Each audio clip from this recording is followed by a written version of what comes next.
മാള ഗ്രാമപഞ്ചായത്ത് വാർഷിക പദ്ധതിയിൽ ഉൾപ്പെടുത്തി പട്ടികജാതി വിഭാഗത്തിൽ ഉൾപ്പെട്ട ഗുണഭോക്താക്കൾക്ക് വാട്ടർ ടാങ്ക് വിതരണം ചെയ്തു. പഞ്ചായത്തിലെ പ്ലാൻ ഫണ്ട് 5,67,000 രൂപ ഉപയോഗിച്ചാണ് പദ്ധതി നടപ്പിലാക്കിയത്. മാള ഗ്രാമപഞ്ചായത്ത് പ്രസിഡന്റ് ബിന്ദു ബാബു ചടങ്ങ് ഉദ്ഘാടനം ചെയ്തു. മാള ഗ്രാമപഞ്ചായത്ത് വികസനത്തിന് മുന്നിൽ തന്നെയാണ്. സാമൂഹ്യ ക്ഷേമ പദ്ധതികൾക്കും മുന്നിൽ നിർത്തിക്കൊണ്ട് പ്രവർത്തിക്കുന്ന ഒരു ഭരണസമിതിയാണ്. 2024-25 വാർഷിക പദ്ധതിയിൽ ഉൾപ്പെടുത്തിക്കൊണ്ട് SC-കാർക്ക് നമ്മളിന്ന് ലാപ്ടോപ്പുകൾ, മേശ കസേര, അതേപോലെ തന്നെ വാട്ടർ ടാങ്ക്. ഇന്ന് നമ്മൾ വാട്ടർ ടാങ്കാണ് കൊടുക്കുന്നത്.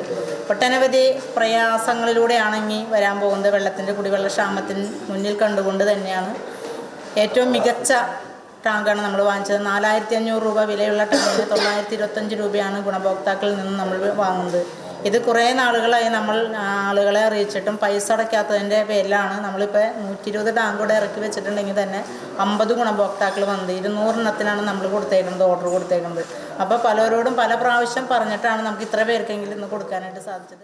Panchayat vice president TP Raveendran അധ്യക്ഷത വഹിച്ച ചടങ്ങിൽ സ്ഥിരസമിതി അധ്യക്ഷന്മാരായ ജയ ബിജു, സിനി ബെന്നി വെമ്പിൽ, നബീസത്ത് ജലീൽ, ഭരണസമിതി അംഗങ്ങൾ തുടങ്ങിയവർ പങ്കെടുത്തു. അസിസ്റ്റന്റ് സെക്രട്ടറി ശ്രീകല R സംസാരിച്ചു.